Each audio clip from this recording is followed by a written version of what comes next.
जनतेच्या समस्येच्या बातम्या. कोकणातील पहिले कोकण विभागीय विद्रोही कवी साहित्य संमेलन 2026 आयोजित करण्याची तयारी वेगात. नियोजनाची बैठक 28 डिसेंबरला खेड येथे.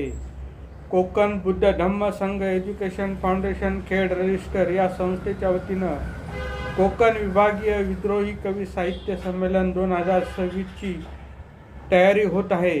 याबाबत संस्थेचे संस्थापक अनिल पांडुरंग एसोंडे यांनी अखिल भारतीय विद्रोही साहित्य परिषदेच्या पुणे येथील कार्यालयात महाराष्ट्र राज्य अध्यक्ष माननीय प्राध्यापिका प्रतिमा परदेशी, राज्य संघटक किशोर ढमाले, प्राध्यापक वामन वळवी यांची भेट घेतली आणि संमेलनाबाबत चर्चा केली.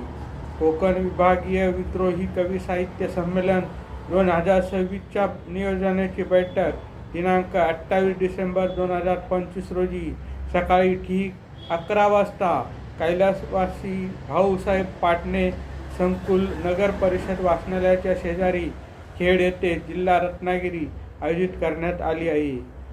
साहित्य हे व्यवस्था परिवर्तनाचे सबळ साधन आहे.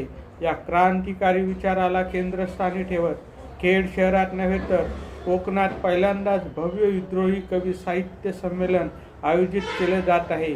तरी कोकणातील तमाम बांधवांनी नियोजनाच्या बैठकीत उपस्थित राहून सहभागी व्हावे, चर्चा करावी, असे आवाहन कोकण बुद्ध धम्म संघ एज्युकेशन फाउंडेशन खेड रजिस्टर या संस्थेचे संस्थापक अध्यक्ष अनिल पांडुरंग एसोंडे, पत्रकार तथा संपादक यांनी केले आहे.